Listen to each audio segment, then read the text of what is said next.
Before I opened intuitively, I was a solid skeptic.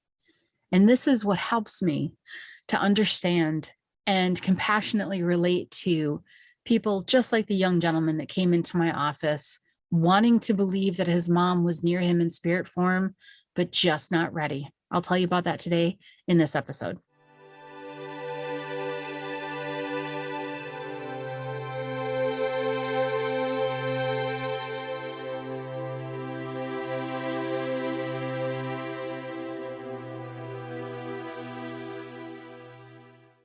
A young man and his girlfriend came to my office, booked a reading in hopes to communicate with his mother. He must have been in his early to mid 20s. And he was really straightforward with me right out of the gate. I am a skeptic, he said, and there's probably nothing that you can say to change my mind.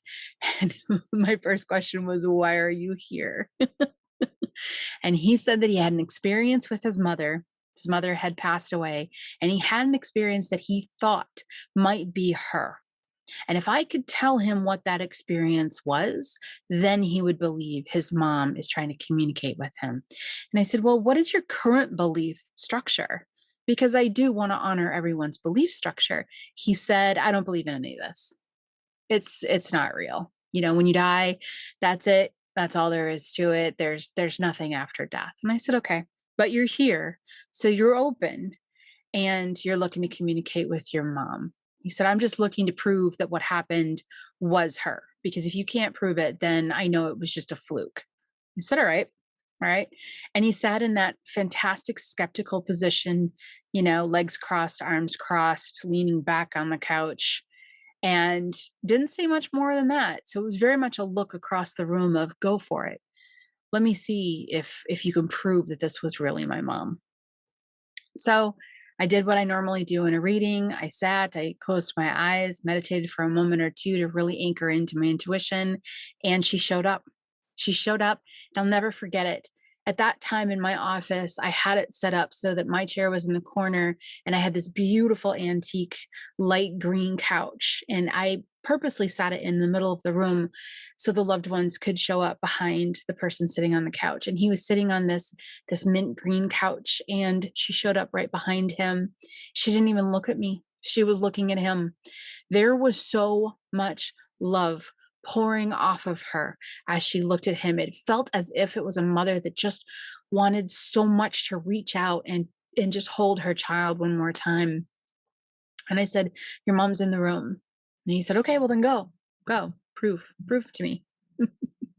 And I said, all I can do is tell you what she tells me. That's it. It's all I can do. And he said, fine, fine, fine. So the mom finally then looked at me. It was almost as if it was taking her a moment to kind of peel her eyes off of her son, which really kind of hit me in the heartstrings. And she looked at me and she said, actually, she didn't really speak. I didn't hear words come through.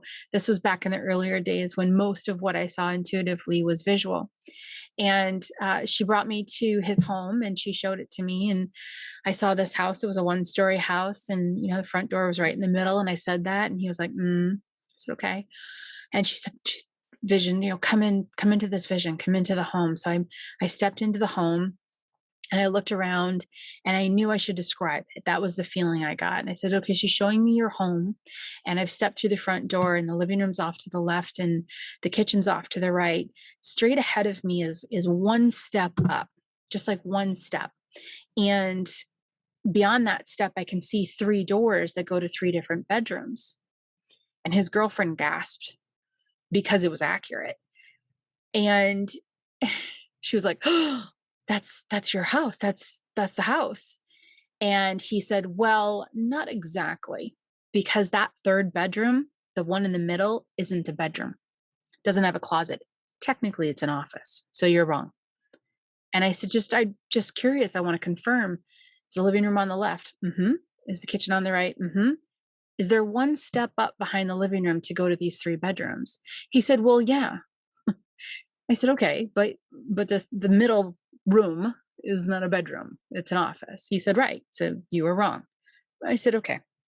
And I looked at the mom and she was looking at me and I could feel her getting not desperate, but locking eyes with me in a way to say like, stick with me, please. I'm trying so hard. And it made me just want to step in and lean into her even further to be like, okay, mama, I'm right there with you. I'm so focused. I'm gonna do my absolute best as an intuitive for you. She said, okay, follow. And I remember feeling like follow her. So I followed her and she went into that middle room, the room that wasn't a bedroom because it didn't technically have a closet. So it was an office. And I said, she's bringing me into that middle room, the office. He's like, okay. And I said, whatever happened to you, this connection that you had with your mom happened in that room. And he was like, yeah. I said, okay.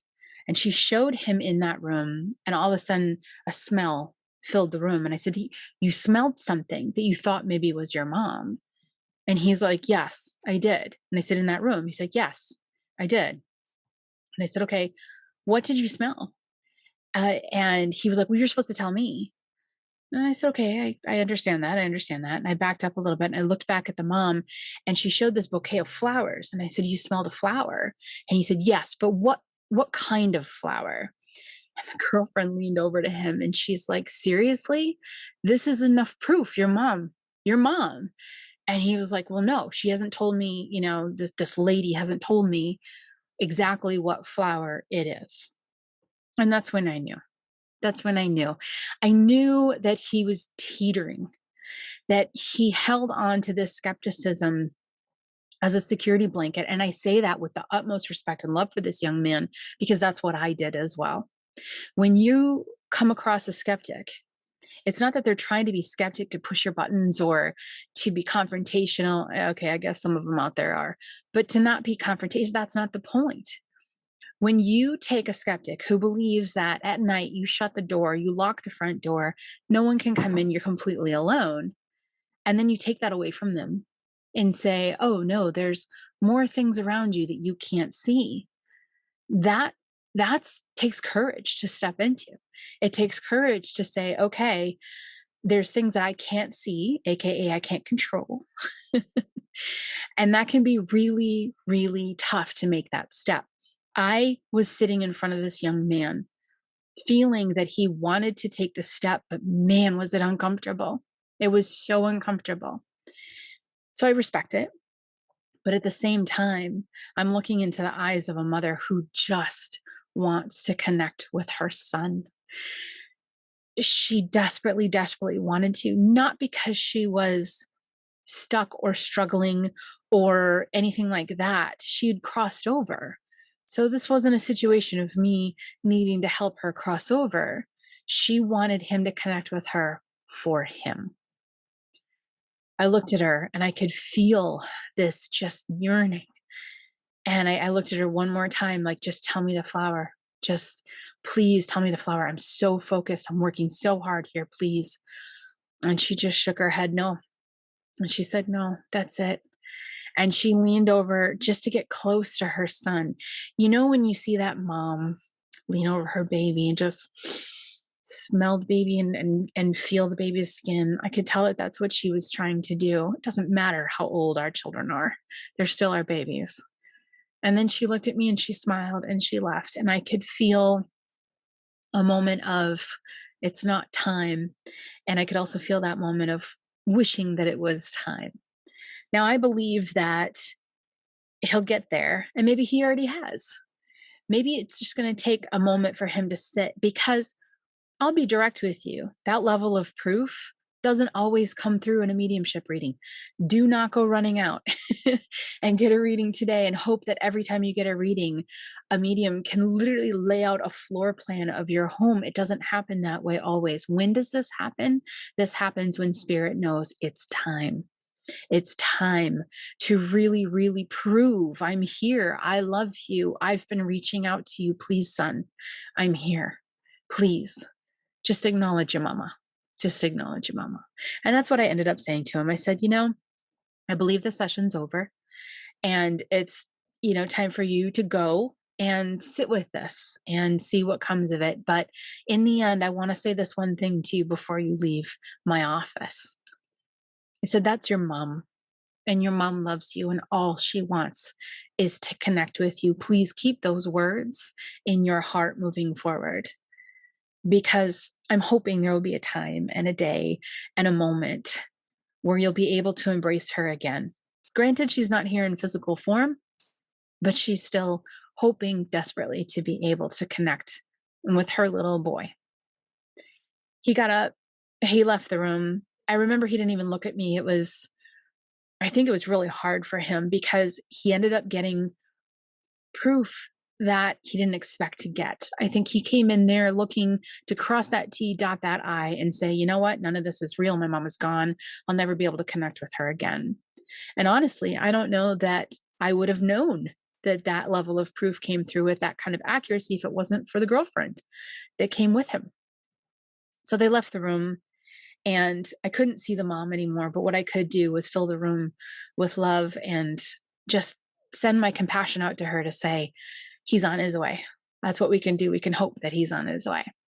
So, for anyone listening to this episode, if you're on the fence, it's not going to hurt you to take a moment of faith and a leap of faith, even if it's for 10 minutes. Take a leap of faith that they are there. They're watching over you. They're loving us. This is part of all of the connectedness that we are in.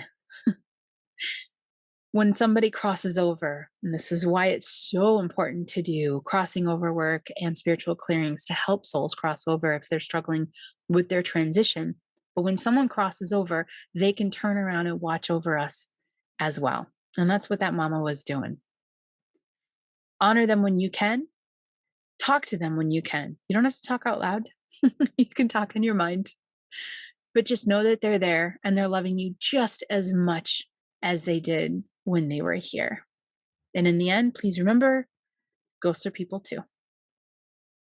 This podcast is brought to you by the SAGE Method, the most comprehensive and down-to-earth intuitive development training available.